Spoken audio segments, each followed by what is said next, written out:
Today on Apps, Games, and Other Geeky Stuff, Pokemon TCG, Old versus New. In this video, I'll be comparing older prints with newer prints of the male Nidoran Stages. Let's get on to the Pokemon comparisons. The Generation 1 has 40 health, a weakness to Psychic types, a retreat cost of 1 energy, and it has 1 attack. For 1 grass energy, it causes you to flip a coin. If tails, this attack does nothing. If heads, it causes 30 damage.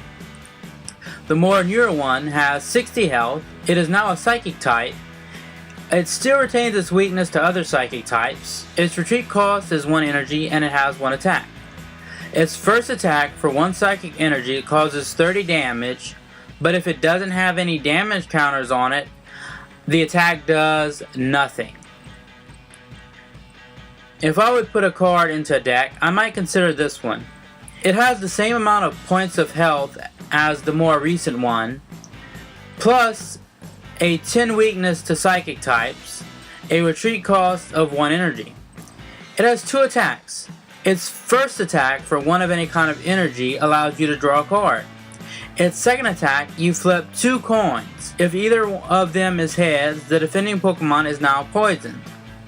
Alright, and time to go to the next stage. The Generation 1 has 60 health, a weakness to Psychic types, a retreat cost of 1 energy, and it has 2 attacks.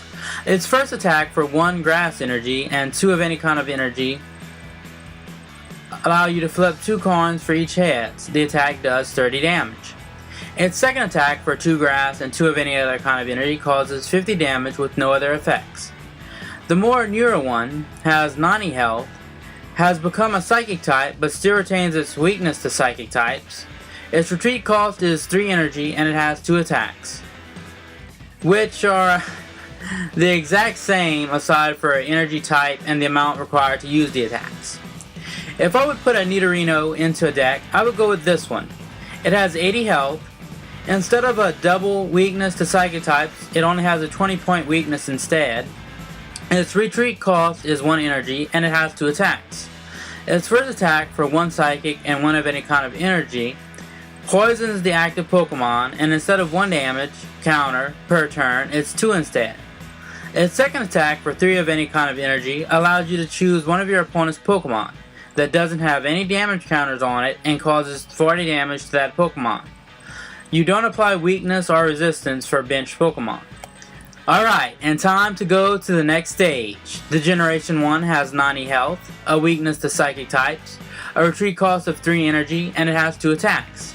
Its first attack for 1 grass energy and 2 of any kind of energy causes 30 damage and has a 50% chance of causing an additional 10 damage to either itself or the opponent, depending on if the coin toss is heads or tails. Its second attack for 3 grass energy causes 20 damage and poisons the active Pokemon, and instead of 1 damage counter per turn, it's 2 instead.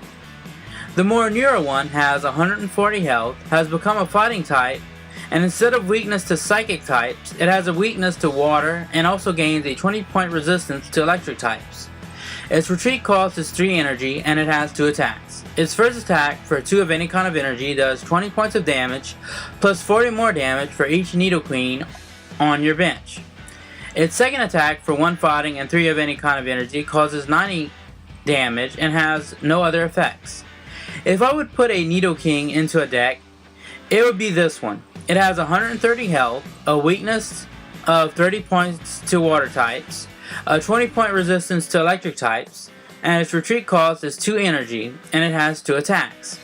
Its first attack for 3 of any kind of energy causes 60 damage, but if your opponent has any benched Pokemon, the base damage of this attack becomes 30, and this attack does 30 damage to one of your opponent's benched Pokemon.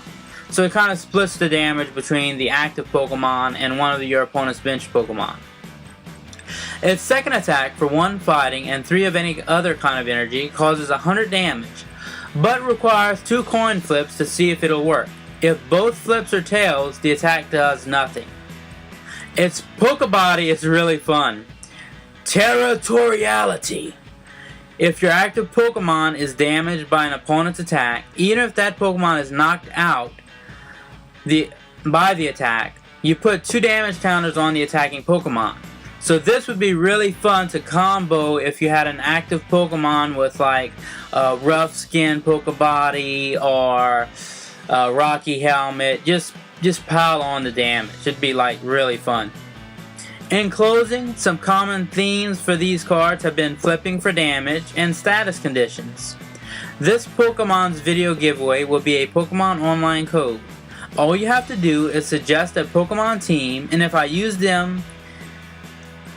that team in a Pokemon Showdown video, you will get a card.